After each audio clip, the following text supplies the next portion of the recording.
نحمده ونصلي ونسلم على رسوله الكريم أما بعد أعوذ بالله من الشيطان الرجيم بسم الله الرحمن الرحيم يا أيها الذين آمنوا لا يسخر قوم من قوم عسى أن يكونوا خيرا منهم ولا نساء من نساء عسى أن يكن خيرا منهن ولا تلمزوا أنفسكم ولا تنابزوا بالألقاب بئس الاسم الفسوق بعد الإيمان ومن لم يتب فأولئك هم الظالمون يا أيها الذين آمنوا اجتنبوا كثيرا من الظن إن بعض الظن إثم ولا تجسسوا ولا يغتب بعضكم بعضا أيحب أحدكم أن يأكل لحم أخيه ميتا فكرهتموه واتقوا الله إن الله تواب رحيم. وہ حاسد خود ہی اپنے حسد میں جلا کرے، وہ شمع کیا تجھے جسے روشن خدا کرے. اللہ سبحانہ و تعالی فرماتے ہیں قرآن میں یا ایھا الذین آمنوا لا یسخر قوم من قوم، اے ایمان والو تم میں سے کوئی بھی مذاق نہ اڑائے. ایک قوم دوسری قوم کا، ایک مرد دوسرے مرد کا، یا ایک عورت دوسری عورت کا ہرگز مذاق نہ بنائے. مذاق اڑانا یہ اسلام شریعت نے واضح طور پہ منع کیا، کیونکہ مذاق اڑانے میں کیا تکلیف ہے اگلے کو، اس کی دل آزاری ہے، دل کا ٹوٹنا ہے.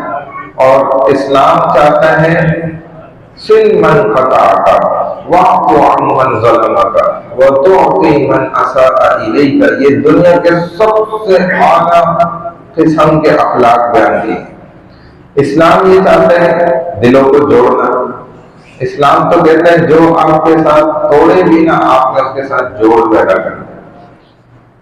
شریعت کہیں بھی یہ نہیں چاہتی کہ آپ لوگوں سے تعلقات توڑیں اور خراب کریں اور ان کے ساتھ بد اخلاقی سے پیش آئیں. اسی لیے یہ حکم فرمایا. ایک انسان دوسرے کا مذاق اڑائے گا، اب اس سے کیا ہوگا؟ دل آزاری، اب دل ٹوٹے گا، اندر سے تعلقات خراب. جب معاملات خراب ہو جائے تو پھر عبادات بھی کام نہیں آتی. پھر آپ بھول جائیں کہ آپ روڈوں پر چلتے ہوئے کبوتروں کو دانا ڈالیں تو جی وہ ایک اللہ والا کبوتر دانا کھا لے گا اور میرا بیڑا پار ہو جائے گا. یہ نہیں ہوتا. یہ ہمارا توہم ہے، صرف وہم ہے، یہ ہماری سوچ ہے. کیونکہ اس پرندے کو تو اللہ نے پیدا کیا ہے، اللہ نے اس کا نظام بھی رکھا ہے. وہ آپ اس کو دانا نہیں بھی ڈالیں گے، اس کو کبھی دانا مل جائے گا. تو اپنی مغفرت کے لیے اور اپنے جنت میں پہنچنے کے لیے اس عمل کو ہی بنیاد بنا لینا کہ میں نے چڑیاں آزاد کر دی، پیسے دے کے 200 400 600 1000 میں نے 8-10 چڑیاں آزاد کر دی، بس میری جنت پکی ہو گئی. اسی عمل کے اوپر جو ہے نا بنیاد بنا لینا کہ بس اس پر میری بخشش ہے. یہ نہیں ہوگا، یہ بھول جائیں، ایسا نہیں ہوتا.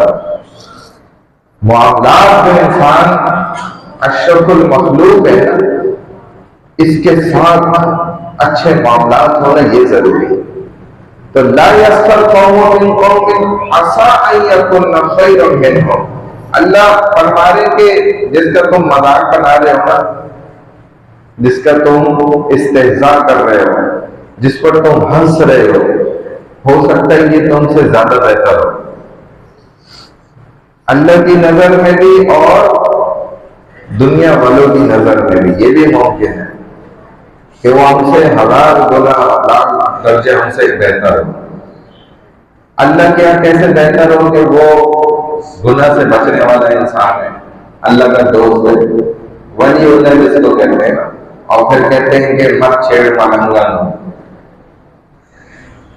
اللہ والوں کو چھیڑے گا نا جو، وہ تو ویسے ہی برباد ہو جائے گا، وہ نہیں بچتا ہے۔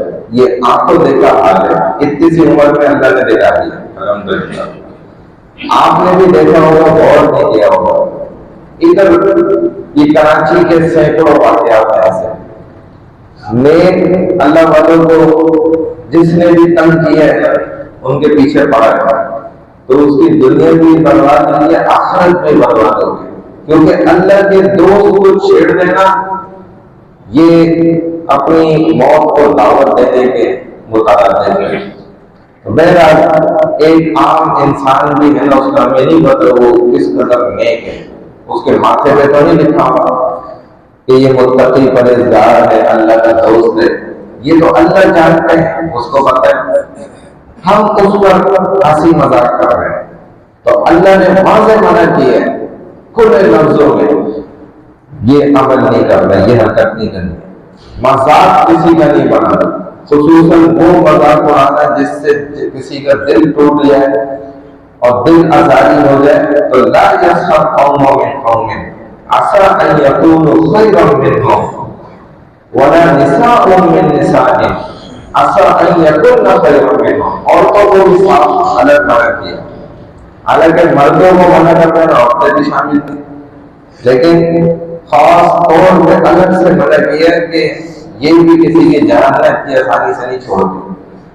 پھر ان کی عادت مردوں میں بھی منتقل ہوتی ہے، حالانکہ مرد میں عادت کم ہوتی ہے، اس کے اندر بولباری ہوتی ہے، سنجیدگی ہوتی ہے، لیکن عورت سے یہ عادت لگ جاتی ہے، مرد کے اندر بھی آ جاتی ہے، اور عورت کو خاص انداز میں اللہ نے آگے پھر دوبارہ منع کیا کہ تم نے بھی کسی کا مذاق نہیں اڑانا۔ عام طور پہ عورتیں عادت مذاق اڑا دیتی ہیں، اور یہ فطری عادت ہوتی ہے، بعض کی بچپن سے ہوتی ہے، اور اس پر توجہ نہیں کرتی، اصلاح نہیں کرتی، بس زبان کی بنیاد کرنا۔ پھر رسول اللہ صلی اللہ علیہ وسلم نے فرمایا کہ کثرت کے ساتھ جہنم میں جانے والی ہے اگر احتیاط نہیں کریں گے۔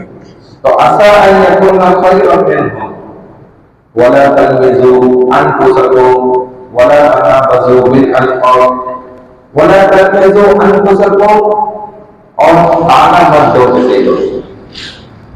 تانا دینا کیا ہوتا ہے کہ ایسی بات کہی نا کہ اگلے کو بس اندر سے نا اس کا دل ہی کٹ گیا ہے، ایسا رکھ کر تانا دیا، اور پھر اس میں فخر بھی کر رہے ہیں۔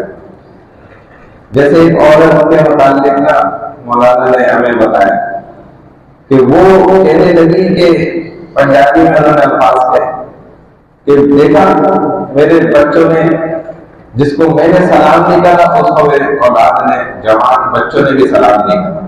یہ ہوتی ہے ماں کی عزت، تو یہ تانا ہوا۔ جس کو ان کی ماں سلام کرتی ہے ان کو یہ سلام کرتے ہیں، تو یہ کوئی فخر کی بات ہے؟ یہ کوئی عزت کی بات ہے؟ یہ تو خطرے کی بات ہے کہ غلط نقش قدم پر دیکھو ماں نے خود چلا دیا اولاد۔ حالانکہ سلام تو جو شرعی بنیاد پر بھی ایک انسان کی غلطی ہے نا، اس کو بھی سلام تو کرنا ہے، کم از کم اس سے آپ تعلق ٹھیک ہے دور رکھیں، زیادہ بات چیت نہ کریں، وہ آپ کو نماز پڑھنے میں حائل ہوتا ہے، آپ کو نماز سے روکتا ہے، آپ کو نیکیوں سے روکتا ہے، ایسے انسان سے دور رہیں، لیکن جب مل گیا نظر آ گیا تو سلام دعا کر دیں، پھر نکل جائے۔ سلام دعا تو اس سے بھی منع نہیں ہے، تو ادھر ایسا تانا مت کر دے رہے کہ جس کی کوئی حد نہیں، اور دل چیر کے رکھ دیتے ہیں، تو یہ خطرناک چیز ہے۔ اللہ نے بیت اللہ کی وہ قیمت اور قدر حیثیت نہیں بنائی جو انسان کے دل کی بنائی، کیونکہ اللہ کی ذات بیت اللہ کے اندر نہیں سما سکتی، لیکن اس مومن کے ایمان والے کے دل کے اندر اللہ سما جاتے ہیں۔ اللہ کہتے ہیں اس کا دل پھر میرا ٹھکانا بن جاتا ہے اگر یہ میرا دوست بن جائے، یہ اس کے ہاتھ یہ گویا اللہ بن جاتے ہیں. سامنے آنے کے لیے لفظ کیا ہے، اس کی زبان، اس کی آنکھیں، کیونکہ وہ سب وہی کر رہی ہوتی ہیں جو اللہ چاہتے ہیں، تو بن گئے. پھر اسی طرح کسی وہ بزرگ کا واقعہ ہے نا، تو انہوں نے جو ہے کوئی جوتا سلوانے کے لیے نا اپنے خادم کو بھیجا. وہ خادم بھی بڑا مجذوب قسم کا انسان تھا، وہ اللہ کی ذات میں کھویا ہوا انسان، مجذوب. وہ لے گیا جوتا، تو جو جوتا سینے والا تھا اس نے پوچھا کہ یہ کس کا جوتا ہے؟ تو اس نے کہا یہ اللہ کا جوتا ہے. اس نے کہا شاید اس نے غلطی سے ایسا بول دیا. اس نے دوبارہ پوچھا یہ کس کا جوتا ہے؟ تو اس نے کہا یہ اللہ کا جوتا ہے. تو اس نے کہا یہ تم کیا بات کر رہے ہو؟ اللہ کا جوتا یہ کیسے ہو سکتا ہے کہ اللہ جوتا استعمال کرتا ہے؟ تو وہی نا وہ وقت کا بادشاہ تھا، اس کے فوجی کھڑے ہوئے تھے، پولیس والے جو بھی چھوڑتے ہیں، اس نے ان کو بلا کے اس کو پکڑوا دیا. کہنے لگا کہ دیکھو میں اس سے پوچھ رہا ہوں یہ کس کا جوتا ہے، تو یہ کہہ رہا ہے اللہ کا جوتا ہے. یہ کیسا مشرک انسان ہے؟ تو انہوں نے پکڑ لیا. انہوں نے بھی پوچھا 2 دن کا، تو انہوں نے یہی جواب دیا کہ یہ اللہ کا جوتا ہے. تو وہ لے گئے پکڑ کے. اب اتنے میں جب وہ بادشاہ کو پتا چلا، وہ بھی پہنچ گیا. اس نے بھی پوچھا بھائی کیا مسئلہ ہو گیا. اس کے سامنے جب پیش کیا تو انہوں نے کہا یہ اس سے ہم پوچھ رہے ہیں کس کا جوتا ہے، تو یہ کہہ رہے ہیں کہ یہ اللہ کا جوتا ہے، حالانکہ یہ انسان کا جوتا ہے. تو انہوں نے کہا ہم پہلے سمجھے کہ یہ آدمی پاگل ہوگا اس لیے غلط جواب دے رہے ہیں. تو اس نے کہا بادشاہ نے کہ یہ بات صحیح کہہ رہے ہیں، آپ اس کی بات تو سمجھے ہی نہیں، آپ کے اندر اہلیت نہیں ہے بات سمجھنے کی. کیونکہ بھائی اس پوری دنیا کو بنانے والا اللہ ہے، اس دنیا کا مالک کون ہے؟ اللہ مالک ہے. تو ادھر کی ہر چیز کا مالک کون ہے؟ اللہ مالک ہے. تو جوتے کا مالک پھر کوئی اور ہو جائے گا؟ یہ تو ہم صرف سمجھنے کے لیے جو ہے نا یہ ڈرامے بازی کر رہے ہوتے ہیں. میں صحیح لفظ استعمال کر رہا ہوں کہ یہ میرے کپڑے ہیں، یہ میری ٹوپی ہے، یہ میرا پیسہ ہے، یہ میرا مال ہے، یہ میرا گھر ہے، یہ میری جائیداد ہے، یہ کچھ بھی میرا نہیں ہے، یہ سب اللہ کا ہے. سب کچھ اللہ کا ہے. اس میں سے کچھ ذرہ سا بھی میرا نہیں ہے. میری تو اپنی یہ جان میری نہیں ہے، میرا تو اپنا جسم میرا نہیں ہے، میرے جسم میں روح جو اس وقت چل رہی ہے کام کرتی ہے وہ میرا اپنا نہیں ہے. تو میری کیا طاقت اور صلاحیت اور میں کس بات پر مطلب اچھلوں یا فخر کروں یا تکبر کروں؟ کوئی چیز تو میری اپنی ہو؟ کچھ بھی نہیں ہے میرے اندر جو میرا اپنا ہو. نہ میں اپنی مرضی سے اس دنیا میں آیا ہوں، نہ اس دنیا سے اپنی مرضی سے جاؤں گا، نہ اس دنیا میں اپنی مرضی سے رہ سکتا ہوں، نہ میں ادھر بھی اپنی مرضی سے آیا، نہ میں ادھر سے اپنی مرضی سے جا سکتا ہوں. اس سب میں اللہ کی مرضی شامل ہے تو میں یہ سب کر رہا ہوں، ورنہ میں کچھ بھی نہیں کر سکتا. یہ ہم مسلمانوں کا پختہ یقین ہونا ضروری ہے. تو اس اللہ والے نے صحیح جواب دیا. جیسے ایک اللہ والے سے کسی نے پوچھا کہ یہ کیا ہے، تو اب یہ ہم تو کہیں گے ستون ہے. اس نے کہا یہ رب ہے. پوچھا یہ کیا ہے؟ اس نے کہا یہ رب ہے. اور یہ کیا چیز ہے؟ اس نے کہا یہ بھی رب ہے. ہر چیز کو وہ رب ہی بولے. تو اس کو رب نظر آتا ہے ہر چیز کے اندر. ہماری بدقسمتی یہ کہ ہمیں نظر نہیں آ رہا، ہم اپنے اعمال کو سیدھا نہیں کر رہے. تو یہ جو خطرناک برائیوں کا ذکر کر رہا ہوں نا آیات میں، ان تو بندیوں کی وجہ سے، ان برائیوں کی وجہ سے نا ہم عبادات بھی کر رہے ہوتے ہیں، اس کے باوجود بھی ان کا اثر نہیں آ رہا ہوتا اندر، اس کی روحانیت نہیں محسوس ہو رہی ہوتی. تو عسیٰ ان یکون خیرا منہم ولا تلمزوا انفسکم ولا تنابزوا بالالقاب. برے ناموں سے نہیں لوگوں کو پکارو. بئس الاسم الفسوق بعد الایمان. ایمان لے آنے کے بعد برے نام سے پکارنا، یہ تو اور خطرناک بات ہے کہ ہم کسی کا برا نام رکھتے ہیں، کافرانہ نام رکھتے ہیں، مشرکانہ نام رکھتے ہیں، یا ایسا نام جو اس کو ناپسند ہو، برا محسوس ہو، اس کو برا لگے. لیکن اگر کسی کو لوگ پیار محبت سے کسی نام سے پکارتے ہیں اور وہ خوش ہوتے ہیں، اس کو اچھا لگتا ہے، اس کو بہت مزہ آتا ہے. جیسے آج کل لوگ نک نیم رکھ دیتے ہیں، تو اس میں کوئی حرج نہیں. اگر جس انسان کو کہہ رہے ہیں اور اسی کو برا نہیں لگ رہا، اس کو خود اچھا محسوس ہو رہا ہے، اچھا لگ رہا ہے، تو پھر ایسا نام اس کا پکارنے میں کوئی کباط یا گناہ نہیں ہے. لیکن جو نام اس کو برا لگ رہا ہے اور آپ پکار رہے ہیں، تو وہ بڑا گناہ ہے، چھوٹا گناہ بھی نہیں ہے. یعنی کہ حرام گناہ جو بغیر توبہ کے معاف نہیں ہوتا. یا ایھا الذین آمنوا اجتنبوا کثیرا من الظن. بہت سے اے ایمان والو گمان اور خیال گناہ ہوتے ہیں.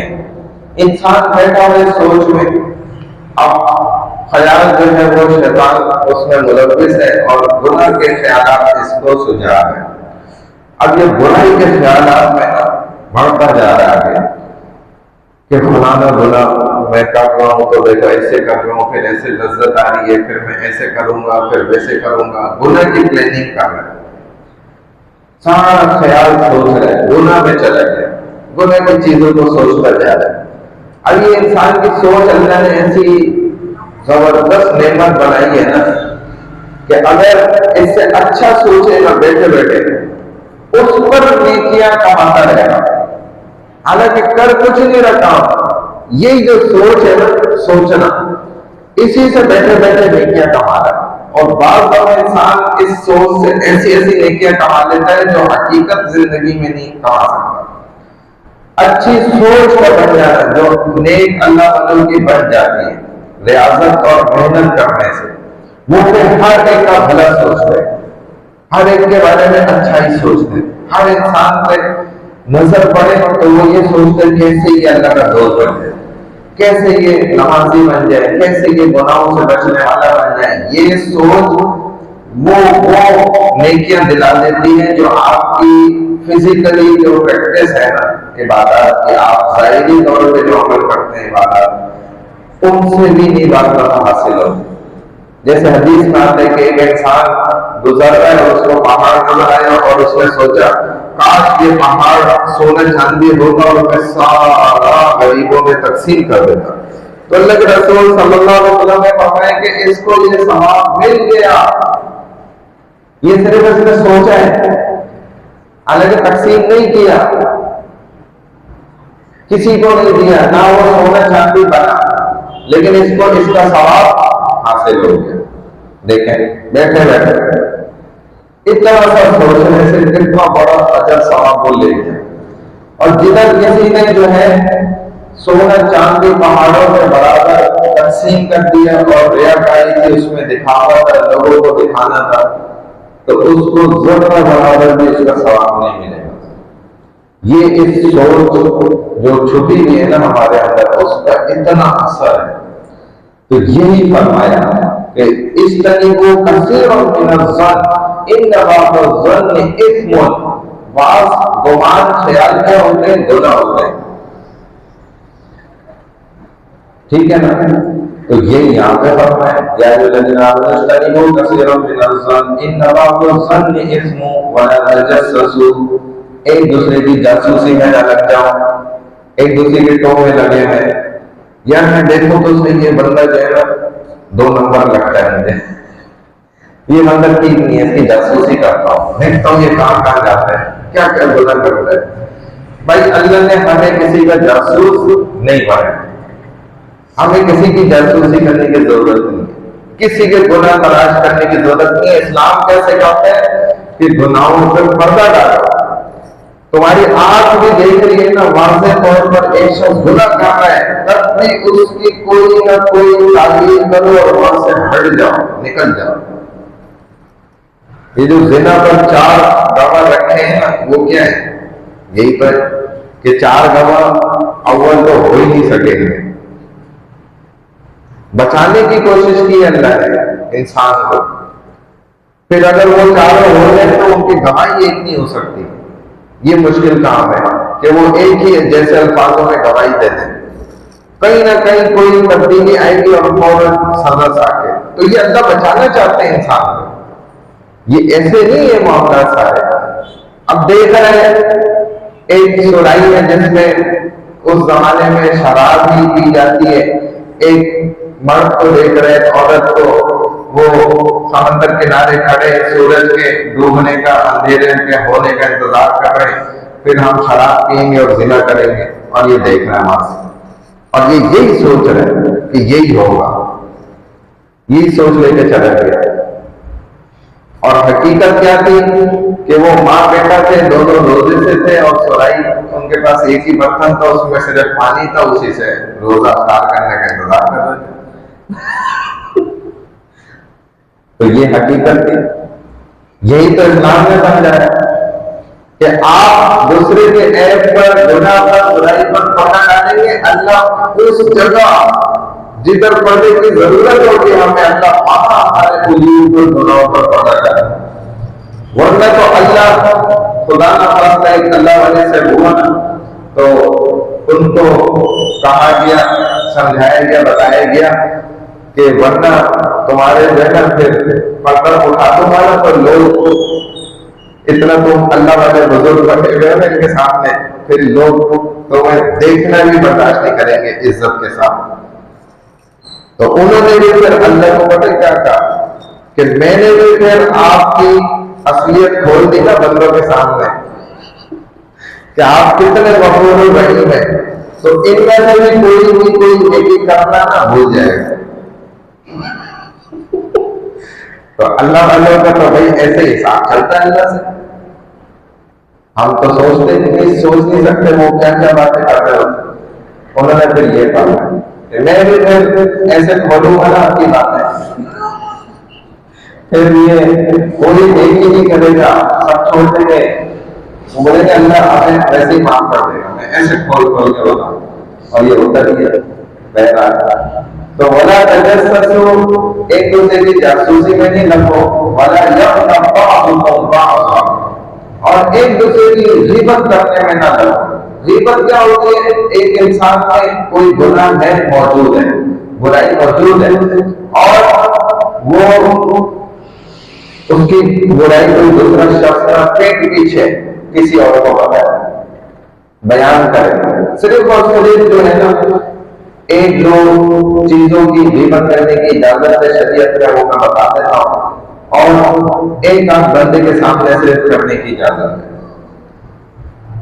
جیسے کوئی انسان دھوکے باز ہے، کاروبار میں دھوکہ دیتا ہے، معاملات میں دھوکہ دیتا ہے، تو اس کے اس معاملے کی غیبت کرنا جائز ہے تاکہ اگلا انسان بھی اس کے دھوکے سے بچ جائے، اور یہ تو ثواب کا کام ہے۔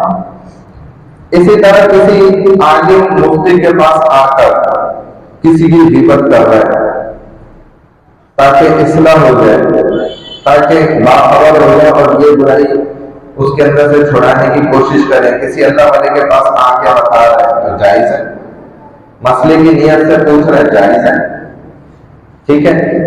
ورنہ اس کے علاوہ غیبت کسی کے اندر برائی ہے، اس کے پیٹ پیچھے جا کر وہ برائی اور اس کی ذکر کر رہا ہے، تو یہ حرام گناہ ہے، اور وہ برائی اس کے اندر ہو، اگر یہ برائی اس کے اندر نہیں ہے پھر بیان کر رہا ہے تو یہ تو بہتان ہے، یعنی جو گناہ اس میں نہیں ہے وہ اس پر لگا رہا ہے۔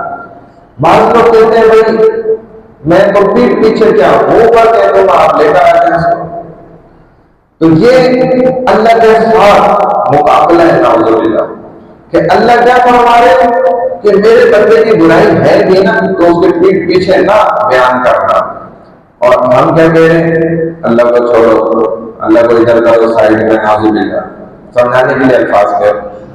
اللہ کیا بات کر رہے میں تو منہ پہ بھی بول سکتا ہوں، اللہ پیچھے بولنے کو منع کر رہے ہیں. میں تو وہ نہیں بول دوں, یہ تو اور سخت بات ہو گئی کہ اللہ منع کر رہے اس کی موجودگی, اس کی غیر موجودگی میں غیر اس کے حاضر ہوتے ہوئے بھی مت بولو جبکہ وہ نہیں موجود سامنے, اور تم کہہ رہے ہو کہ میں اس کے منہ پر ہی بول دوں گا, لے کر آ جاؤ سامنے, میں بڑی ہمت ضرورت ہے. تو یہ اور خطرے کی بات ہے.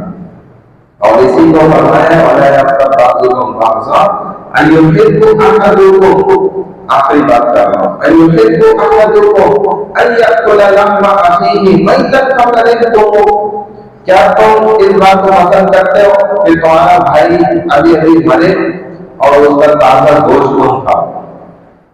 کوئی اس بات کو پسند نہیں کرے گا. غیبت کرنا, کسی کی برائی جا کر پیٹ پیچھے کسی کو بیان کرنا, بالکل اس ایسے ہی ہے کہ نبی علیہ السلام نے دو عورتیں آ گئی اور پیٹ کی شکایت کر رہی تھی, تو آپ نے فرمایا الٹی کرو, پیالے میں الٹی کری تو گوشت کے لوگ میں خون آ گیا, تو آپ نے فرمایا تم نے کسی کی برائی کی, غیبت کری. اللہ نے کہا یا رسول اللہ غیبت تو کی, یہی ہے بالکل اللہ کے رسول نے سامنے بھی دکھا دیا. دیکھو, اور اللہ قرآن میں بھی کہہ رہے ہیں کہ اپنے سگے بھائی کا گوشت تازہ کھانا کوئی بھی پسند نہیں کرے گا ہم میں سے. غیبت کرنا ایسے ہی ہے.